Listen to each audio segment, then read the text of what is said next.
3 লক্ষ কিউসেকের ওপর জল ছেড়েছে, মানে ম্যানমেড ফ্লাড, পরিকল্পিতভাবে বাংলাকে ডুবিয়েছে। বন্যা দুর্গত এলাকা পরিদর্শনে রাজ্যের মুখ্যমন্ত্রী মমতা বন্দ্যোপাধ্যায়। রাজ্যের বিভিন্ন জায়গায় বন্যা দুর্গত মানুষদের পাশে গিয়ে দাঁড়ালেন মুখ্যমন্ত্রী মমতা বন্দ্যোপাধ্যায়। পাশাপাশি বন্যা দুর্গত এলাকা পরিদর্শন করে সরাসরি কেন্দ্র সরকারের বিরুদ্ধে তোপ দাগলেন মুখ্যমন্ত্রী মমতা বন্দ্যোপাধ্যায়। ডিভিসি থেকে জল ছাড়ার কারণেই এই বন্যা হয়েছে বলে অভিযোগ করলেন মমতা বন্দ্যোপাধ্যায়। বন্যা দুর্গত এলাকা পরিদর্শন করে কি বলছেন মুখ্যমন্ত্রী মমতা বন্দ্যোপাধ্যায়, চলুন শুনে নেওয়া যাক। ফাইন মেটাল ওয়ার্কস, যে কোনো ধরনের LED light, metal board, flakes board, নিয়ন বোর্ড, এসএপি ডেকোরেশন বানাতে আজই আসুন আমাদের প্রতিষ্ঠানে। আমাদের প্রতিষ্ঠান ফাইন মেটাল ওয়ার্কস, আশ্রমপাড়া মোড়, নিয়ার পেট্রোল পাম্প, ইসলামপুর।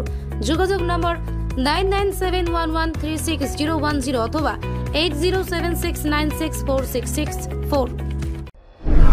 3.5 লক্ষ কিউসেকের ওপর জল ছেড়েছে, মানে ম্যানমেড ফ্লাড, পরিকল্পিতভাবে বাংলাকে ডুবিয়েছে নিজেদের রাজ্যকে বাঁচাবার জন্য। বারবার বলে বলে বলে বলে ফেড আপ হয়ে যাচ্ছে। কেন্দ্রীয় সরকার ড্রেজিং করে না, ডিভিসি আরো 2 লক্ষ কিউসেক জল রাখতে পারে। যখন তোমাদের 70% ভরে, 80% ভরে, তখন তোমরা কেন ছাড়ো না? আর নিজেদের রাজ্যটাকে বাঁচাও, আর সবটা বাংলার উপরে ঠেলে দাও। বাংলার কত বঞ্চনা সহ্য করবে? Bureau report, live news.